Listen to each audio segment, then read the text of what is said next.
So what is a database? Database is a organized collection of structured information. Okay, so this is an important, it is an organized collection. Okay, so whatever data we will be having, that is organized in a such a way that it will be, or it can be easily retrieved as needed. Okay, or as per the application, it can be restored back easily within the tables as well. So the data is organized. Okay, and it is a structured information. Structured in the sense there will be defined format.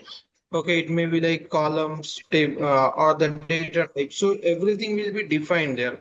So the data will be stored, okay, in a structured and organized format, okay, into the computer system. Okay, so that is what the database is. It is an organized collection of structured information typically stored in a computer system. Okay, so we have seen different databases, right, and different relational database management systems as well. So in relational database management system, what we will do is the data will be stored in a tables. Okay, the objects called tables. So within a relational database management system, there will be different objects. So tables is one of the object from that. And to store the data, we use the tables within the RDBMS. Okay. A table is a collection of related data entities, okay, or related data entries, and it consists of columns and rows. Okay. So the table will contain column and rows. So to store the data, what we need is we need the columns so that we can know like what data, like what kind of data it is. If we have the column header, we should be able to identify what kind of data it is. Okay, and there will be rows, which is the actual data. Okay, then we have seen about the tables. So table is uh, the important object we are having in the database, which is used to store the data. And within the table, we'll be having two things. One is entities and one is rows. Okay, entities are nothing but the fields. Okay, which is also called as columns as well. Okay, so fields and columns is nothing but the same. And there will be records or the rows is again the same. Okay, so let's say we are having a customers table and it consists of customer ID, customer name, contact name, address, city, postal code, and country. So these all are the columns within the table. Okay, a field is a column in a table that is designed to maintain specific information about every record in the table. Okay, so how many columns we can have in a SQL Server per table? Let's say I'm having an Excel and I have to create a table in a Excel format. So what number of columns usually we will be having here? So if you go to the extreme right, okay, as you go on to the extreme right, okay, it is goes on incrementing. So So we don't know exact how much number of columns we can have. Okay, but yeah, it will be very huge than the SQL Server. We can have many more columns within the Excel file. Okay, but for SQL Server, for relational database management system, there is a limitation. So within a table of a SQL Server, we can have a 1024 columns. So one table can maximum have 1024 columns. Okay, and how many records we can insert? The records are nothing, but how many rows we can insert? So that will be dependent on the your table definition. How that will be dependent, we will see. But yeah, when it comes to columns will be 1024 columns within the database table. Okay, So row would be then how unlimited. to connect? We have seen, yeah. Sorry, Row will be the unlimited, or what will be the row? Number of rows. rows you are saying? So Yeah, how that many depends number on of the rows? data. Yeah, Okay, that so it depends might on the be data type unlimited. that we are selecting. Yeah, it may be a very huge number. Okay, yeah, but there will be also a limit. Okay, how many rows we'll be having, that depends. Okay. Okay, sometimes it will be limited as well. But yeah, uh, when we see the data type and when we create a table, we will be get to know how many rows we can insert there. Okay, so we'll be talking through that once again during the data types. Then to connecting, we know like how to connect. We'll open the SQL server, we click on the connect button, okay, and there will be several options we'll be getting. So very first thing is a server name. What is the server name? Now on our machine, like each of us is having the individual server connection, which means the SQL server, whatever we have installed on our machine, that is an individual SQL server. But that will not be the case when you work in a real-time project, when you work in an organization. Okay, so for each of you within the organization, this server will be same. Okay, so on the connection, okay, when you click on the connect button, you will see the several options there. Okay, you have the server name, you have the authentication, you have the username, password, okay, the database name and all. Okay, these are the things you will be seeing on your connection window. So on the connection window, the first thing we are having is a server name. So currently the server name is your machine name. Okay, if you go to the setting and if you see your laptop details, okay, about this laptop, where we will see that system. Okay,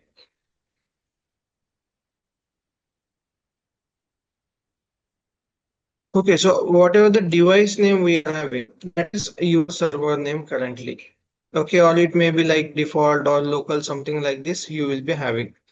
So currently what server you are using, your SQL Server Management Studio or your server is a standalone version. That is a developer version which is free of cost. You can download from the Microsoft website and you can use that. Okay, but this will not be the case when you work in an organization. If you work in a within a project, okay, that will be something different you will be having there.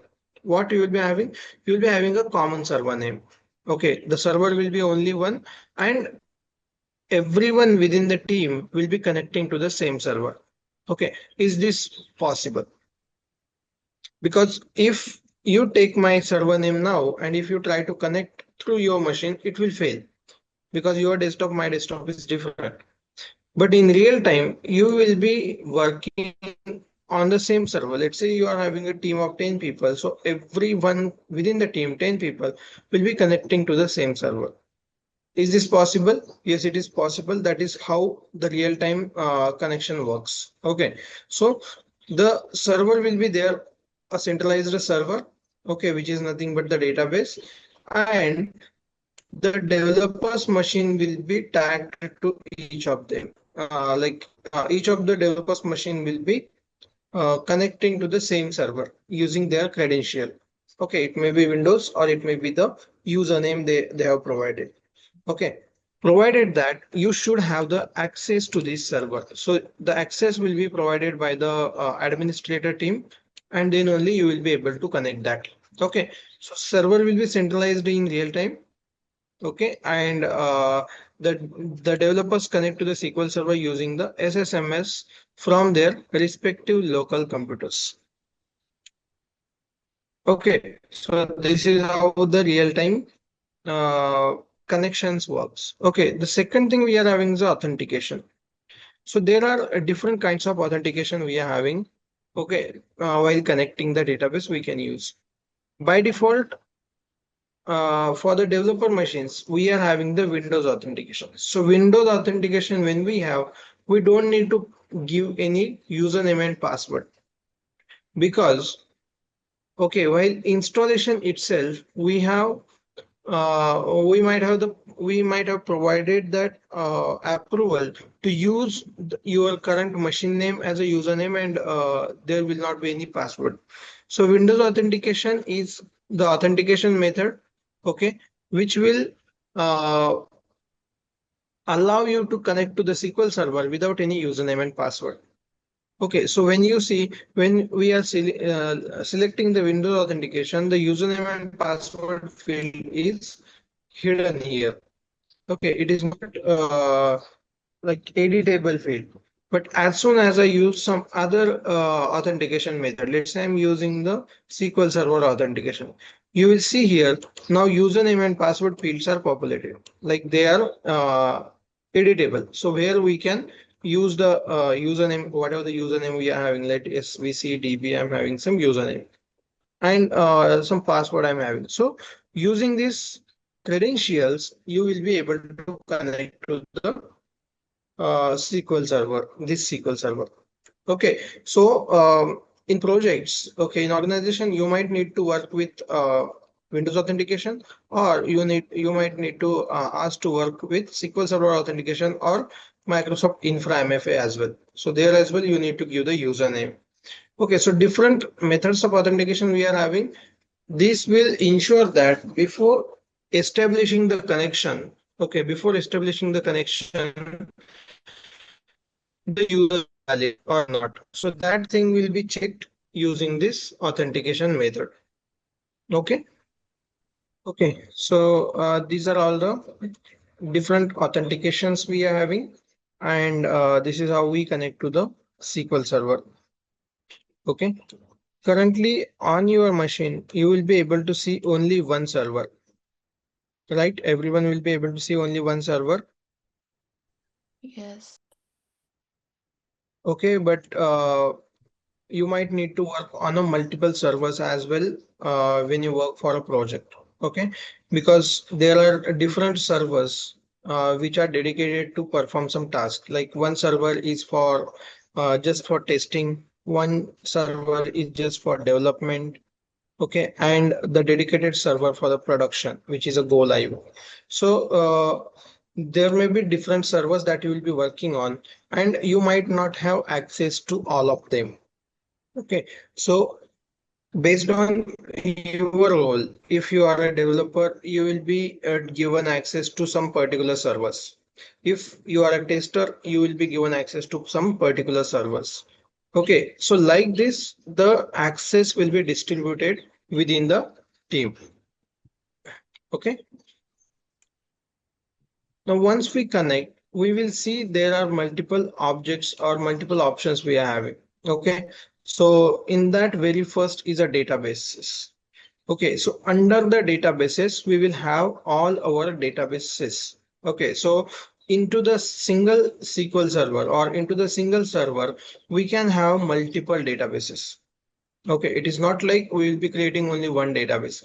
So within the server, we can have multiple databases, and all those databases will be available under this databases folder. Okay, so there can be more than one databases available under these databases, and there is no limit. Okay, so you can have multiple databases within the databases folder. Okay, the very first folder we are having is the system databases. So what is mean by system databases? You might not see all these databases on your machine, right? The below one. I hope Yes. everyone is connected there, and they will not be able to see all these databases there, right? Mhm.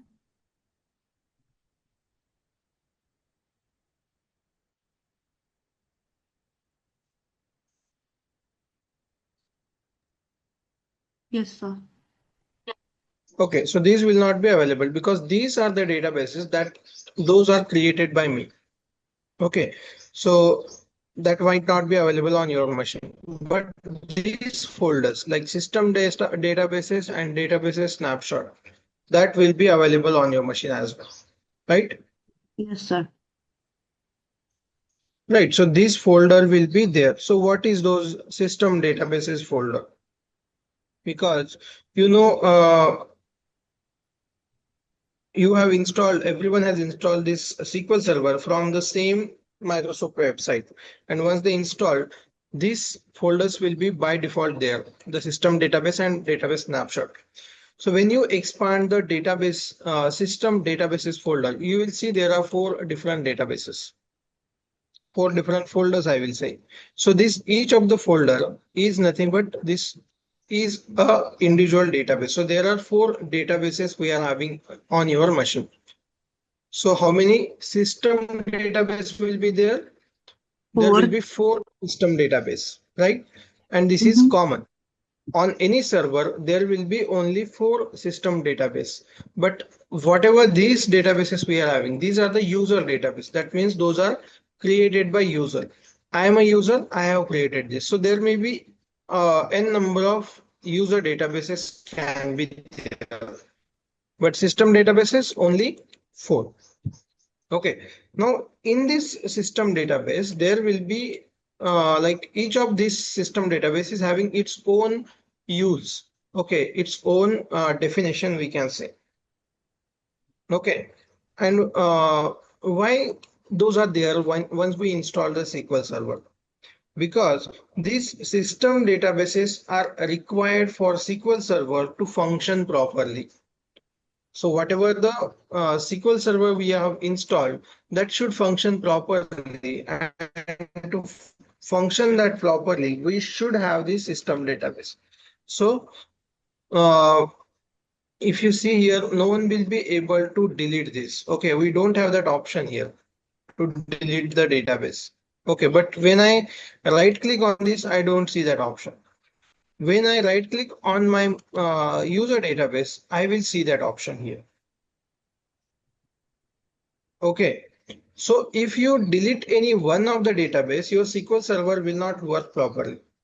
Okay, because there is a dependency on the system databases, okay, to work your SQL Server correctly and smoothly.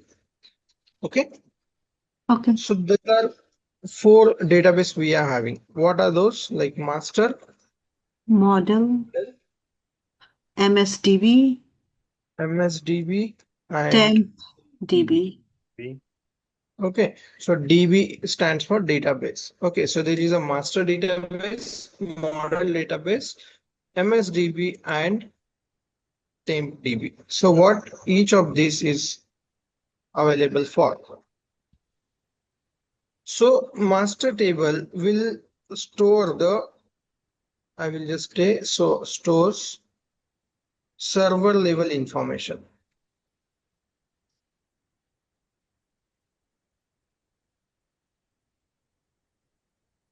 Okay, now what is server level information there?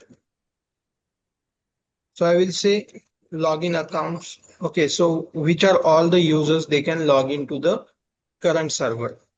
Okay, then if there are any linked server are nothing but I'm having this one server. Okay, so this server can be accessible by which all users, that details will be stored in this master database. Okay, then this server, from this server, let's say I want to connect to some another server. So that is the linked server, which is used to connect to different servers. So that information also will be stored there. Okay. And then configuration. So to run our SQL server, there should be some system configuration. So that settings will be stored in this master database. Okay. Mhm. And we have, yeah, this should be fine. Okay, if let's say the master database is damaged by some means, okay, the SQL server itself may not start because all the configuration settings will be available under this master database. If I expand this, you will see there are different folders we are having. Okay, each of these having the details. Like here, I could see the users under the security folder. So users are nothing but which are all users can log in here. Okay, which are all users can see the database and the database objects. So these details will be stored under the master database. The second database we are having model. Okay, model is nothing but we can see we can simply say from this definition or the name as well. This is the model. Model is nothing but whenever a new database is created, okay, that new database will be always a replica of this model. Okay, so this is one model for every new database. So I would say it acts as a template for every new database. Okay, so anytime a new database is created, okay, there will be this same it will be created same as this model database. Okay, so let's say I will just use some syntax here. Okay. Now you are not aware of this, but I will just show you. I'm creating one database here, new database I'm creating. Okay.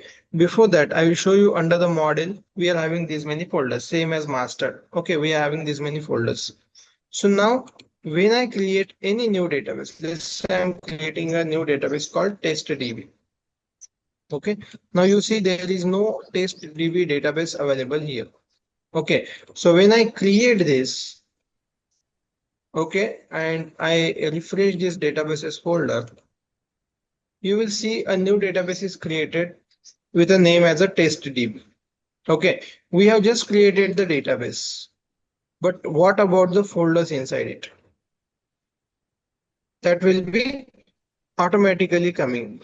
Okay, we have not defined any folders, we have not mentioned any folders and all. So that will be coming automatically. So how it is? Because of this replica, because of this model database. Okay, because that is acting as a replica for the given database, like all the new database. Okay, then third we are having is a MSDB. So MSDB, this is used for automation. Okay, automation in the sense, let's say you are having some programs created using SQL Server or using ETL SSIS, and you want to run that package in an automated way at a particular time at 12 p.m. in the midnight or 1 a.m. in the midnight. Okay, so you don't want to wake up at that time. Instead of that, you want to let SQL Server to execute that program automatically at that time every day. So that kind of automation you can do. Okay, and to do that automation, you need to have some settings. So that settings will be stored under the MSDB. Okay, so under the MSDB, what kind of things we'll be having? I will say this is used by SQL Server agent. Okay, SQL Server agent is the agent which is used to automate the task. Okay, this is used to maintenance as well. So let's say every day your organization wants to refresh your refresh your database at a particular time. You might see there will be a Windows update, there will be a WhatsApp update every day at some particular time, maybe at 2 a.m. midnight or somewhere. Okay, and that is happening automatically every day. So that kind of maintenance, refresh activities we can do using the maintenance plans. Okay, this is used for SSIS packages as well to schedule, to automate.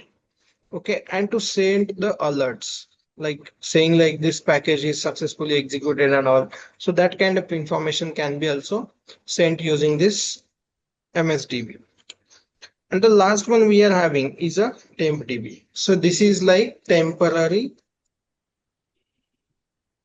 working database. Okay, this is used to store your data for temporary time during some operation performance. Okay, and we will talk about, we will be seeing this in detail during our temporary database or temporary table section. Okay, that will be taking a longer time again. Okay, so these are all four different databases we are having.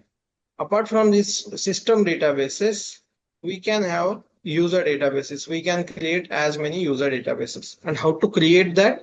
For that, we'll be starting our first topic today, the SQL commands. Okay, so SQL commands is our first topic that we will be starting from today. So to run your program or to write your program, we need to give instruction, right? So let's say you want some robot to perform some task, right? So you need to give the orders to the robot, right? You will be the user and you will be giving some orders to the robot. So same way, to do any manipulation or to do any action within the SQL server, the SQL server needs some input commands. Okay, and that commands are nothing but the syntax. Okay, these commands are nothing but the what we say this inputs are nothing but the commands for the SQL server. Okay, so there are different commands we are having. The question maybe there in the interview, they will ask like what are the different commands in SQL server and explain each command in detail.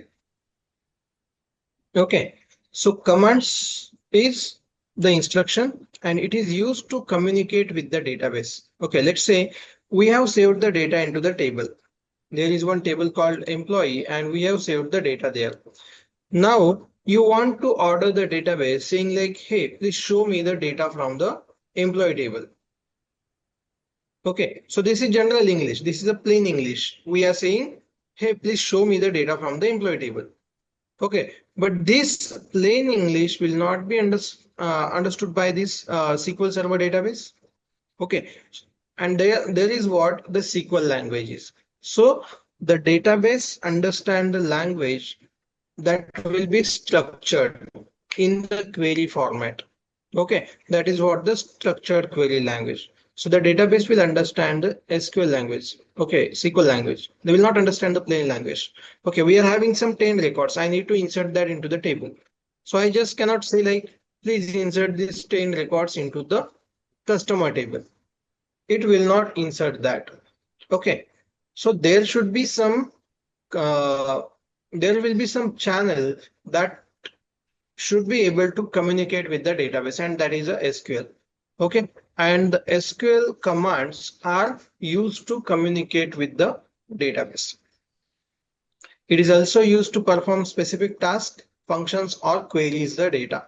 Okay, not only simple communication. Okay, it can perform various tasks as well. Okay, and each of the tasks uh, like inserting data, selecting data, updating existing data. If you want to remove the existing data, that also you can do. You want to create new database. Okay, you want to run a program at particular time. That also can be possible using all these SQL commands. Okay, so SQL can perform various tasks like creating a table, adding data to the tables, dropping the table, modifying the table, set permissions for the users. Okay, like let's say I want to give permission to any one of the user. Okay, he is newly joined within the team and I want to give the permission to that user to access this server. So we can set the permissions as well. So these are the different things we can do using SQL commands. Now, what are the different types of command we are having? Okay, so in Measure, we are having these 5 different types. Okay, DDL, DML, DCL, TCL, and DQL. Each of this type is having its own commands. These are the type of command. Okay, within this, each of the type, there will be commands available. Okay, what is mean by each of them? We will see. So DDL, the very first is a DDL.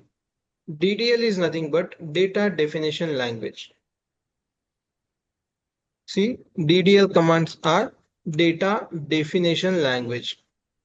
So by the name definition, we can say these are used to define your database and database object. Okay, so these commands are used to define your database as well as database objects. So there are several database objects available and we will use these DDL commands to define those. Okay, under the DDL, there are 4 different commands we are having: create, drop, alter, and truncate. So within DDL, there are 4 commands we are having. Okay, so first we see DDL. DDL changes the structure of the table, like creating table, deleting table, altering the table, etc. Okay, also it will be helpful for creating the database, deleting the database. Okay, so this is related to the structure of the database and structure of the database objects. All the commands of the DDL are auto committed. That means once these commands are executed, okay, now you will heard this execute keyword multiple times. Execute is nothing but running the code. Okay. When we say execute, we will run the return code. Okay, that is what means, that is what the execute means. So all these DDL commands are auto committed. That means it permanently save all the changes in the database. So if we execute any DDL command, that change will be saved permanently. Okay. And in this DDL, there are three commands: create, drop, alter. Okay. So first command is create. So why we use the create command? So create is used to create a new table, database, stored procedure, view in the database. Okay, now what is those? We know like what is table, what is database. Now what is this stored procedure and view? So these are again a database objects. Okay, you just need to uh, uh, remember these names. Okay, you don't need to think about what is this, how to create, okay, how it will work. So those are the things we will be learning all together uh, within this entire batch. Okay, within this entire sessions. As of now, just think like tables, we are having several other database objects as well, like procedures, functions, views, triggers, cursors. Okay, so these all we can create using a create command. So create is used to create new database or any new database object. Okay. For example, it is saying like create a new object. Object is the structure inside the SQL server. So let's say uh, we are having this create command here. Create object and object name. So what are the different objects we are having? The database, tables, stored procedure, view, function, triggers, types, sequences. These are all the objects present within the database. Okay. Then how to use this command here? Okay. So this is the general syntax we are having. I would say this is the general syntax. Syntax is nothing but it is the formation of the query. Okay, formation of the program or from formation of this your query. Okay, so individual statement we call that as a query, and how to create this. These are the standardized. You cannot change this. Okay, that means let's say I want to create any new object. Like let's say I want to create a database. So how I will write create object. Object is nothing but what object you are going to create. So I want to create a database. I will mention create database. Okay. And I will give the name to the database. I'm giving the name here. Okay. So like this, you can create a new database. So creating a new database will be like this. Okay. Create database SQL 1031. I can have the name like this. Okay. I can have the database name as just a SQL learn. Okay. I can have a database name like any database name we can have. Let's say H. Okay, or I will say SQL H. Okay, so like this we can create a new database. So to create a new database, what is the syntax? Create database, and you have to give the name of the database. Okay, so to create a database, what you will write? Create database and name of the database. Now what will happen if I write something like this? Create a database. And if I execute this, it will fail. It will say like unknown object type A used in the create, drop or alter statement. So we cannot modify this generalized syntax. Okay, the syntax should be like this only. It should be create name, create, then what kind of object and then name of object. So I'm having create, object is database and the name of the database. Now what will happen if I'm having space in between? Okay, again it will fail. It will say like incorrect syntax near 1031. Okay, so object name should not contain spaces. Okay, any object name, it may be the database name, it may be the table name, it may be the procedure name, it may be the view name, function name, trigger name, type name. Any database object or any database should not have space in between. Okay, we can create with space as well, but that is not a recommended approach. Okay, we should not have space anywhere within any name. It may be the table name, column name, database name, anywhere we should not have the space. But in case your business requirement is to have the space, let's say business wants specifically the table name with spaces or the database name with spaces, you can do that. Okay, so you need to include this within a square bracket. Then it will allow you to create the database with the space in between the name. Okay, but I'm again reiterating, this is not a recommended approach. We should not have the spaces. Though we can create the object with a space, okay, we should not use this kind of approach in a real time. Okay, unless and until it is a mandatory from the leadership or the business. Okay. So let's create your first database. Okay, just you need to write a syntax like create database, and you have to give the name to the database. So we will create altogether the database with a name SQL 1031. Now, how to create this? You have written the command, how to execute this. If you simply click on the execute button here, okay, on the left top corner, what will happen? It will try to execute the syntax or the lines from the very first line. Okay, it will try to execute each and every line, but these are not a standard SQL syntax, standard SQL keywords. Okay, so so the execution will fail. If I execute as it is, it will show multiple errors. Okay, because all these are not a standard way to write your SQL code. Okay, what is standard? Standard is this one, create database. So if within this entire query window, this we call as a query window, or within this entire page, if you want to execute only one line, either you need to select that line through your cursor, or you can just click on this line here, 40, 41 like this. Okay. And the selected line only you can click on execute. Okay. So now if I just select this 38 or select like this and click on execute, now it will execute only one line. Okay. And once I execute this, the new database will be created. And what will be the name of the database? SQL 1038. Underscore 1031. Correct. So the database name will be SQL underscore 1031. So let's execute this and you will see, okay, now the database SQL 1031 is not visible out here. So what you need to do, you need to right click on these databases and click on refresh.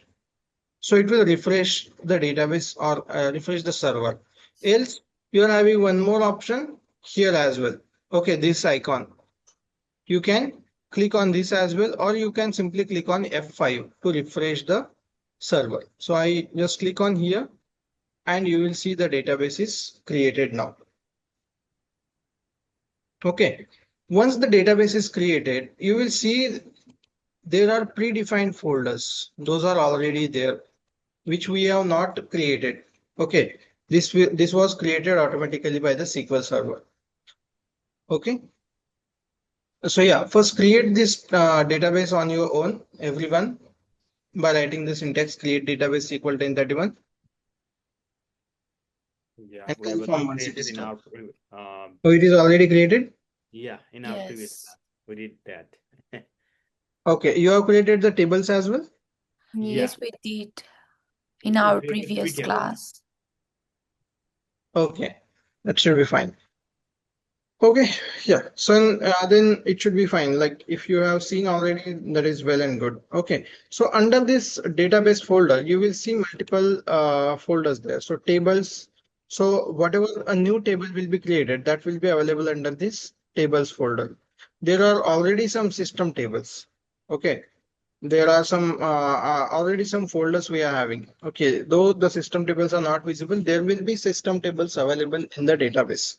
Okay. So any new table you will be creating, that will be created under this tables folder. Okay. Similar to the table, there is a folder for views. So view is also a database object. If you create a new view, it will be available under this views folder.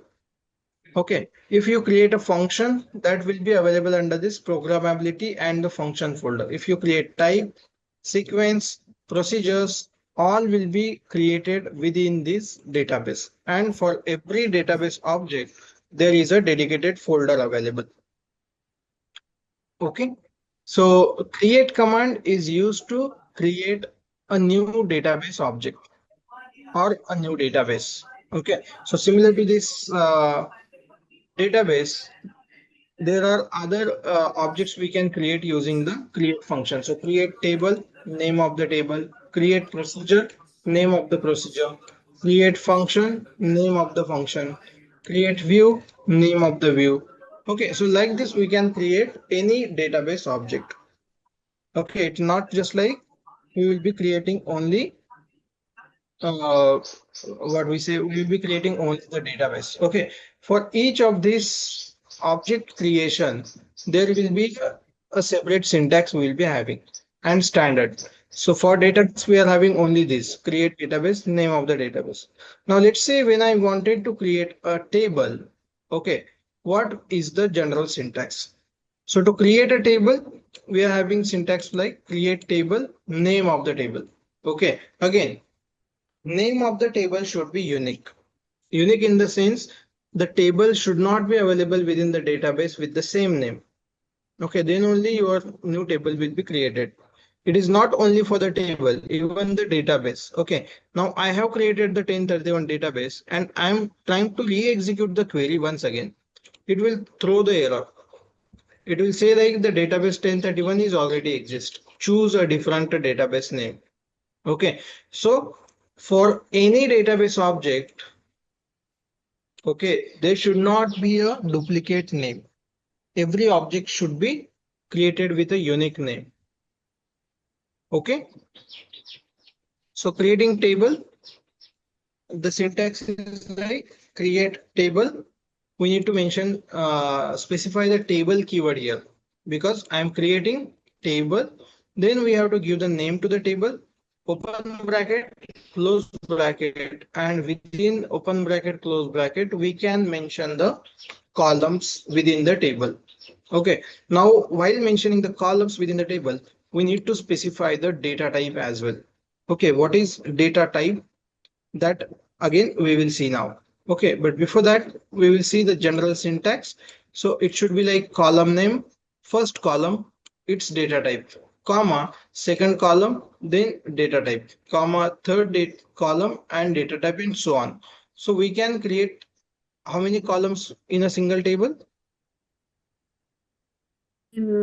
Oh, something. 1024. 1024. 1024. 1024. Right, so we can have max of 1024 columns within a single table. Okay, so we need to specify the column name for each of the column and data type for each of the column. Okay, and again within one table there should not be a two columns with the same name. So column name again should not be repeated. Every column should have unique name.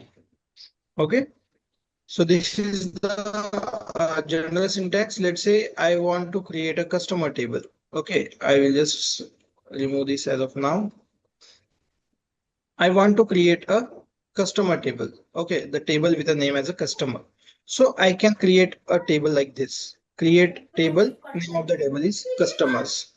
Okay, then the columns are there, customer ID and the data type. So what are these data types? We will see.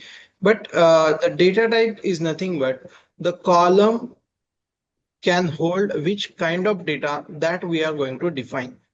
So customer ID will always have the integer data. Integer is nothing but it is a new, like number format data.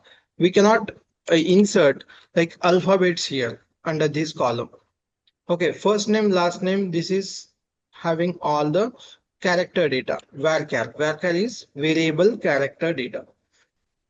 Okay, along with the data type, we are having something within the bracket. What is this?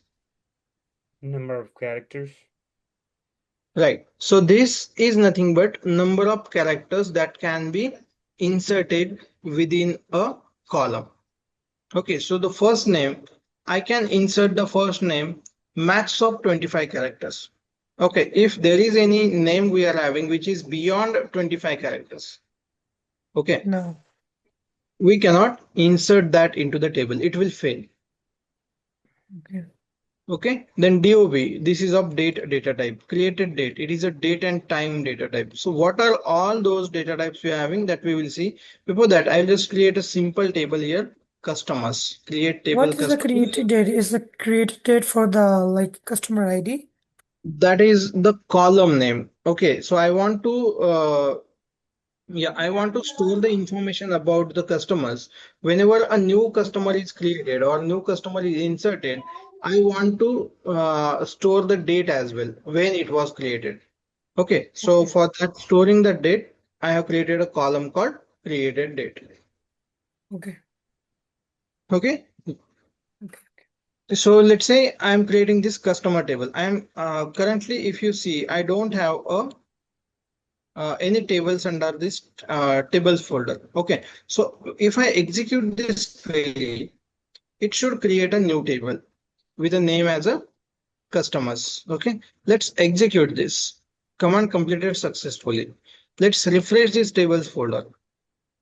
Okay, I still not able to see that customers table here. Why it is? We are seeing commands is completed successfully, but still there is no table created. Need to refresh. We didn't use that database. Okay, I have refreshed it. Yeah, someone said it. What it is? You have to insert No. to the Oh, database we have to use, right? Yeah, we have to use the database. Correct. So the database, it is a very important thing. Okay, whatever query you are writing, you are running that query against which database? Okay, let's say you wanted to create this table under the 1031. Okay, but you are executing the query, okay, against this facets custom database. So here we will be having the current database that is in use. Okay, so what database currently I'm using? I'm using facets custom. So whatever the table customers I have created, that will be available under this facets custom database. You will see the customers database table here. Okay, so we need to make sure we are using the correct database. If you want to create these customers tables under the 1031, you should first choose the 1031 database here so that that database will be in use. And when you execute the query now, okay, now the table should be created under this 1031 database. Okay, so it is very important to make sure you are referring to the correct database. You are pointing to the correct database. You are giving instruction to the correct database. Okay, so here you need to look out every time you are executing the query, whether your database is correct or not. Okay, either you can choose from here list or you are having the some syntax here that also you can use. So you have to use the use keyword. Okay, and you need to specify the database. Let's say I'm using the database called facets and then I'm mentioning go. So you have to select this and click execute. So once you click execute, the database reference here will be changed. Okay, you will see here now it is automatically changed to facets. Okay, now let's say I want to create this database under some different database called SQL. Okay, so let's say I want to create this customers table under SQL database. Okay, now here I'm having facets. I can either select from here or I can run all these together. Okay, so using SQL, create the database. So with this, what will happen? The customers table will be created under the SQL database now. Okay, so we need to make sure against which database we are running the query. That is very important thing. Okay. Okay. So this is how we will create a table. Okay, we can create a table with any name. Okay, but yeah, it should be a meaningful name. Okay, whatever the name we are giving to the table, it should be meaningful. Let's say I'm storing the customer information and I am giving the name here as students.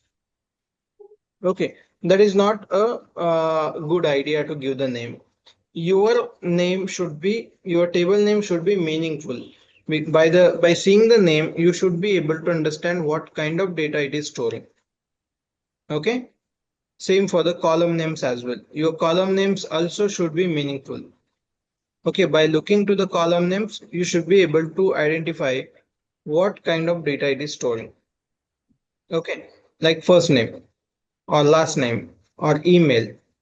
Okay, so you should have a good name that can be easily useful for identification of that column structure.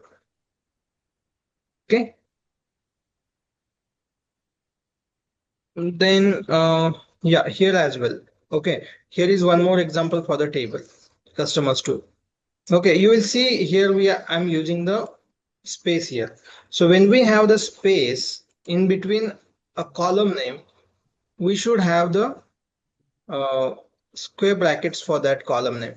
Then only we will be able to create the table or create the column with space. Okay, if let's say I'm having the space here, okay, and I'm creating this table, let's say customer one under this 1031 database. Okay, it will throw the error. You can see it is not allowing me to execute. It will allow me to execute, but it will fail. But you can see there are red lines. And when you take the cursor here, it will show you the error message. Column first has invalid data type.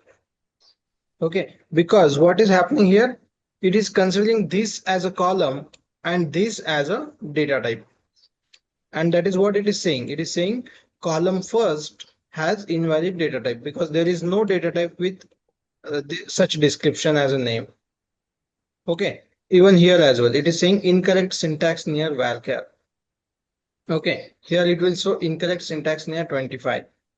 So we cannot give the space in between. Okay, if I execute, it will fail. Incorrect syntax. Okay, if I remove the space, it will not throw any error.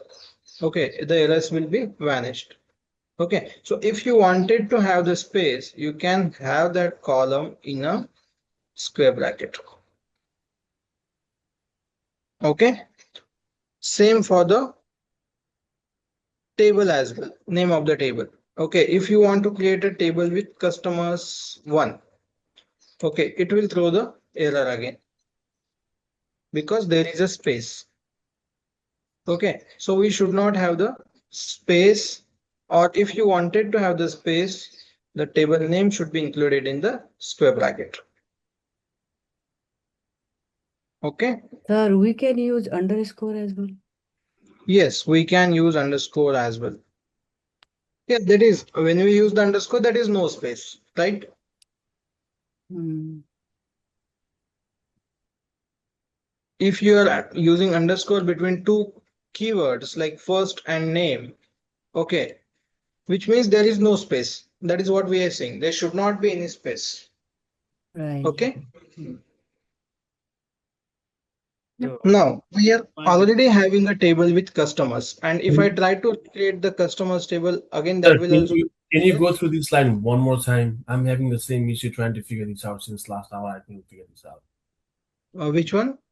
Like you know how varchar and then 25 it gives you error message. I have the same thing, and when I touch on that, it says incorrect syntax near 100, which is 25 on your end, and expecting or select.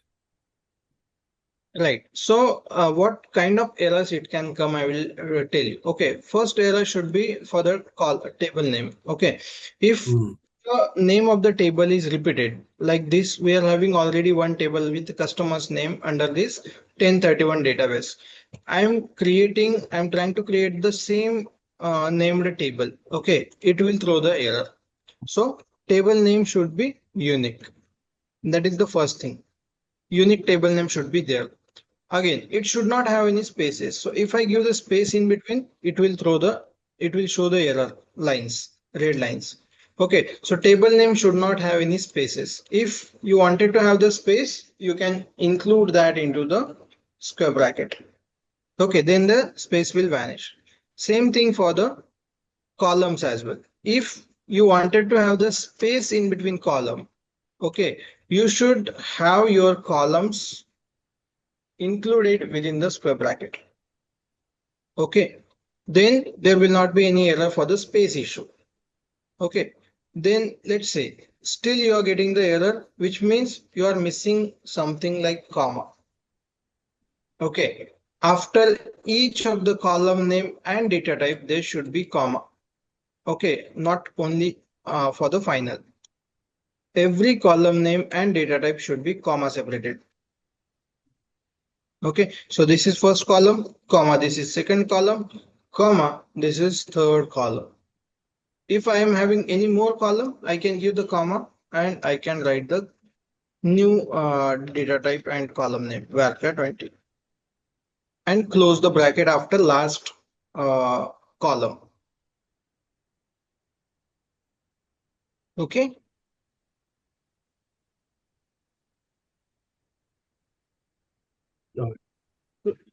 Yeah, so this is how we create the table. Okay, now here we are using the different data types and we are having only two data types here, integer and varchar. Okay, but apart from this, there are many data types available into the SQL Server. Okay, that we will talk about.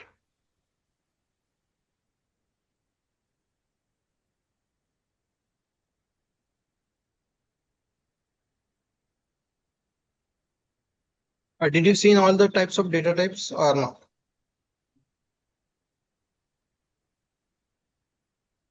Yeah, we learned that yesterday. Heard or learned that? No. Data types, we just talk about the We did Okay. varchar and then and varchar and stuff like that. Worker and decimal Not and all the not stuff. all. Need Not all. more Not explanations all of on this, like on some data type. only. Yeah, I think we learned 7 of them, probably. Not all Okay, of them. okay. Yeah, that should be fine. We'll see. Okay, so what is a data type? Data type is an attribute that specifies the type of data that the object can hold. Okay, so let's say we are creating a table and within the table we are having a columns. So the data type will define what kind of data it can hold. Okay, like we are having integer data, character data, like monetary data, date and time data, binary strings, and so on. So there are different kinds of data types we are having in a SQL Server. Okay, so I have given one of the website here also. You can go. I will be sharing these notes to you. Okay, you can go ahead and you will see. But we will see one by one here. So there are three. I have segregated these data types into three different kinds: string data, numeric data, and date data. Okay, so date and time data types. So I have distributed this into three different kinds. So first we will see about the string data. So string is nothing but a character data. So any names like you are having your names, your address, okay, your college name. Okay, so everything that is in a character format, that is all called as a string data. Okay, and there are list of data types within a string as well. Okay, so these are the different data types in a string data type. In that, first we are having is a char n. So char is nothing but character. Okay, char, and n is nothing but the number of characters. So this is a variable. We can have any number like char 25, char 20, char 10. Okay, so this n is nothing but the number of characters. Okay, the description says it is a fixed width character string. Okay, it is a fixed width character string. And what maximum size we can have? We can have 8,000 characters. That means if you are defining your email column as a character, okay, maximum of 8,000 character you can insert within your column. Okay, you cannot have the email with more than 8,000 characters. This is maximum limit. Minimum we can have from 1, 2, 3 and something. Okay, so it is saying like defined width. Also, how do you know what falls under character, what falls under marker? Is there any way to identify them? Yeah, we'll be coming. These are all used for string data type. Now from this, which one to use, that we need to decide as a developer. Okay, and how to choose that we will see. So very first is a char we are looking at. It is saying like fixed width character string. Okay, fixed width character string, and it is saying like defined width. This is a storage. Okay, storage is nothing but if I'm storing the value, how much storage it will take within the database to store that value. Okay, now for example, let's say I have decided to go with character data type for this first name, and I'm saying character is like maximum of 25. Okay, the character 25, this is the data type I have decided. Now in the first name, if I'm storing the first name as this, okay, my name. So how much bytes it will take to store this value? That is what this storage is. Okay, so it will take the defined width. Defined width in the sense whatever we have defined for that column, it will take that number of bytes to store the value. Okay, so when I define this as a 25, for my name, it will take 25 bytes to store this value. If someone is having the name like this, how much it will take to store this value? Again, it will take 25 bytes. Okay, someone is having the name like just Joe.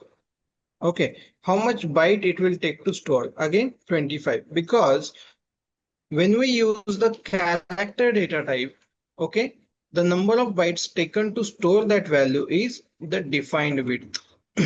So whatever we are defining, no matter how much character your value is having, it may having 7 characters, it may having 3 characters, 2 characters, it will take the defined or the fixed width for storing the value.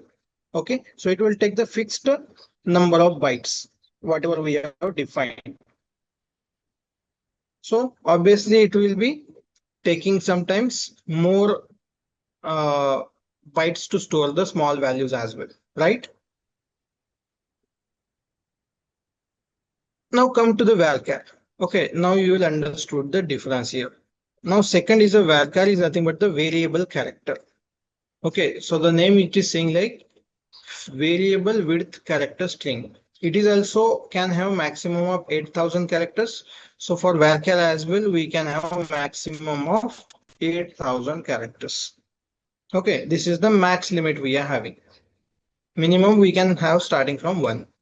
Now here it comes the difference, major difference between the storage limit.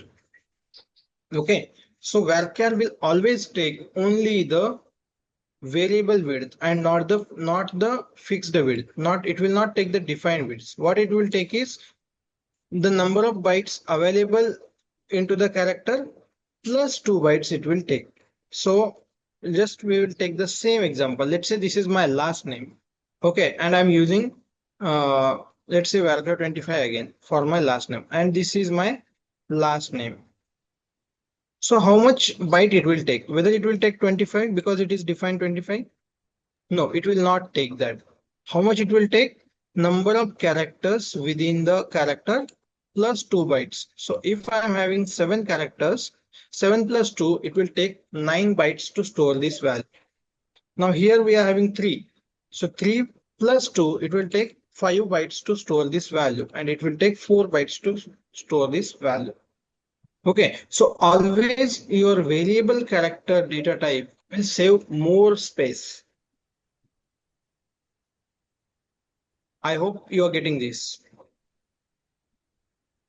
So Packer is better than Care, right?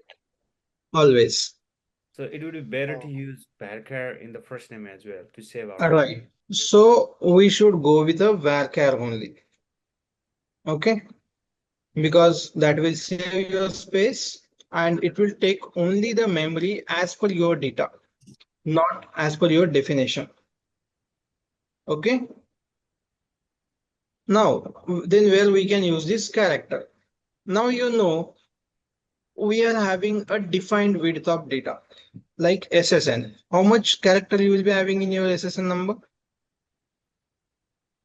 9. 9 characters. So you know like this will not be never changing. Okay. So for the SSN kind of data type, SSN kind of column where you are storing the SSN number, you can have this character because you know this will not be a variable. This will be the same for everyone. Because it Always cannot nine be like characters. more than the 9 numbers, so it's fixed number. Oh, it can have more than 9 numbers. No, I said it cannot be more than the 9 numbers in the SSN, so that's why we can write 9, right? No, even if you write the varchar as well, you are yes, correct. Yeah, if someone is by mistakenly trying to insert the SSN with 10 characters, okay, it will fail to insert there. Okay, and this is not only for the character, it will be for varchar as well. So whatever defined width we are having, maximum that number we can insert. If someone is trying to insert 10 character value, it will fail. Okay, that's the Yes. reason this n is important. In this, n is important. So this will let you know what is And the defined for the numbers, right? right. N defines for the number. This will let you know like what number of characters we can have in a column. Hmm. Okay. Okay. Then we have the varchar max. Okay, so this is again same version of this varchar. Only the thing is it has the more limit. Sometimes you need to store the description column. Okay, you need to store some description column or comments column. Okay, so you can have this varchar max because for varchar n there is a limit of 8,000 characters. But you are having some column where you are going to store the lengthy descriptions, which will be more than 8,000 characters. So you can use this varchar max. Okay, if more than varchar max you are having, then you are having again this text data type. Text data type is a very huge, okay, which can have maximum of 2 GB of text data in a single column. Okay, but yeah, it will take storage 2 bytes more than the variable characters because it will take number of characters plus 4 bytes. Okay, so these are the different data types based on the maximum size. Those are different. Other than that, these three are near about same. Okay, then we have the nchar. Now, what is between char, nchar, and varchar and nchar? Nvarchar. Okay, even for the text also you are having n text. Okay, so there is a very a small difference we can say. Okay, whenever we are appending n to the character, variable character or text, those will be the different kinds of data type, and that will be used for Unicode string. Now, what is Unicode string?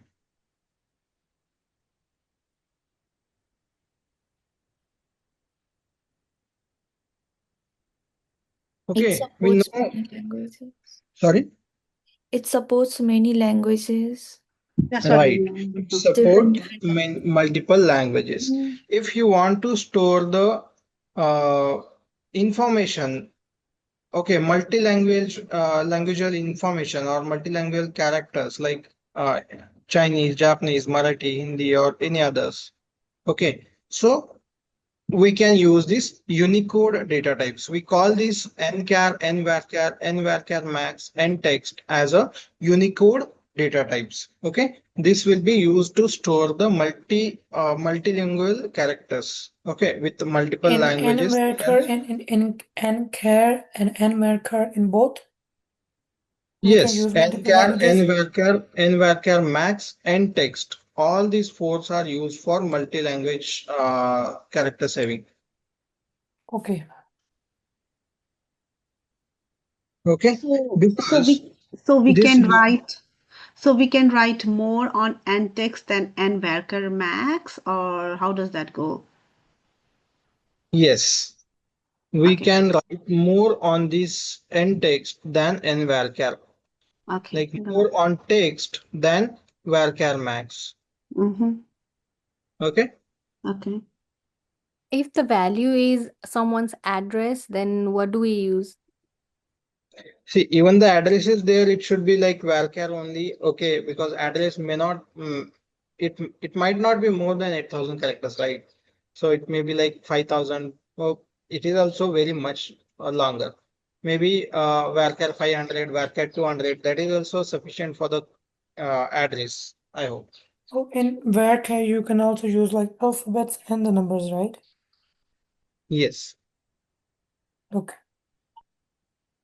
Okay, so normal varchar or char strings, okay, that these data types cannot support the multi-language words, and that's the reason these are not supporting the regional languages. That's the reason we are having these data types, which supports all the regional languages.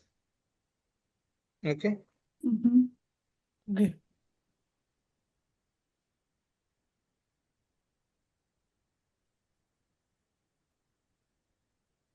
Then next is having the binary, var binary, and what is this? Var binary max. Okay. So these are again data types which are uh, used for this string data type only. Okay. Now binary data type. Does anyone know what is binary? It's just 2 digits. 0 and 1. No, it is mostly used for encrypted data like images, files, PDFs. Okay. Oh, So you will be having some document ID kind of thing, right? Mm-hmm. Okay. So that kind of information we can store using this binary data types. Okay. So when we have the simple binary, it is having fixed width. When we are having var binary, it is like variable width. Okay, and var binary max we are having, it is having gradient size. Okay, so this is difference in the storage again. So when we have fixed width, it will take fixed width to store the value. When we have the variable width, it will take the uh, like whatever width we are available with the file, only that width it will save. Okay, like that. So these are used to store the Example of binary. example of binary, like it can store images, videos, PDFs, okay, any documents, that Recent kind of. information, I guess. Yes. HIPAA. Yeah. So like for example, I'm sending you a PDF or some document and it contains like multiple pictures and all the document in there. And when I send you, I should like what should I choose? Like binary or the var binary max? So it's Should be if like it's var like more binary. than like Okay. the so if No, it's it like will more not than the see. eight Basically, it thousand will not. bytes. Sorry. Basically, it will not take. It will not read the contents within the file. Okay. So if you are uploading the PDF file that is having multiple images within this, but the file is a PDF. Okay. So what Mm-hmm. it will do is it will save the file at some location. Whenever you are seeing the option to upload the file on any website, you will upload the file. So the file will be saved at some location, and against that file, there will be some ID generated. That ID will be saved into the column. Okay, same for the images as well. Okay, it can store the images in a XML format. Okay, it will have some identity value for that images, and actual image, it may be like of some MBs, some GBs, that will be stored in some different location. That is how it works. So it Okay, will so if it's more like less than the 8,000 bytes, we can use like binary and var right, binary. And if it's right, more than that, we can use var binary max, var right? binary max, right. But there will Okay. be a very limited cases where we'll be using this. Okay, I would say in my career, I have never used this as of now because I was not Okay. got a chance to work on such kind of data type as Okay, on so today. we should know about this, but it's like very Yes, less use. yeah, right. Mostly we will be dealing with varchar, okay, or char. And Yes, even now nchar as well, it is limited because nowadays no one is using multi-language, right? It will be a common English language most of the time throughout the world, right? So yes. we'll be using this char and varchar only. Okay.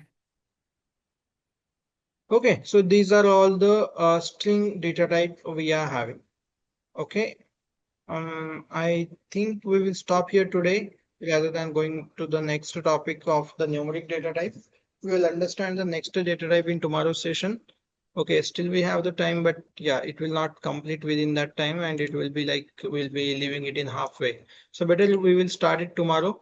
Numeric data types. Okay, we will understand numeric, then we will understand the date and time data type as well. No Okay, problem. we'll move to the next commands in a DDL. After create, there are some other commands we are having that we will see. Sure. Okay, so just to revise what we have seen today, we have started about the commands, different types of commands. So there are 5 types of commands we are having: DDL, DML, okay, DCL, and TCL and DQL. Okay, I will just show you once again. There are 5 types of commands we are having: DDL, DML, DCL, TCL, and DQL. In each of the type, there are some commands we are having. These are the types, and under each of the type, there are commands that we need to use for our purpose. Okay, our work. Okay, we have started the first one today, DDL. DDL stands for data definition language. Okay, data definition language. So this DDL commands are used to change the structure of the database, change the structure of the table. What are the things we can do using DDL? We can create a new table, we can create a new database, we can modify the existing database, we can drop the tables from the database. Okay, so all these things we can do using DDL commands. Basically, we are modifying the structure of the database. Okay, and in that DDL, the first command we have seen, create. Create is used to create a new database object. Okay, it can be a new database, it can be a new table, new procedure, new function, new view. Okay, any object we are having that we can create using create command. Today we have seen the syntax for creating the database. Okay, create database, name of the database. Then we have seen the syntax for creating the table. Create table, name of the table. And then in the bracket, we have to specify the columns within that table. Column name, data type, comma, column name, data type, comma, column name, data type, and so on. As many number of columns we are having, that all we can mention within the round bracket.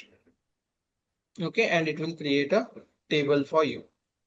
We need to make sure while executing the query, we are referring or we are pointing to the correct database. Okay, that is an important thing.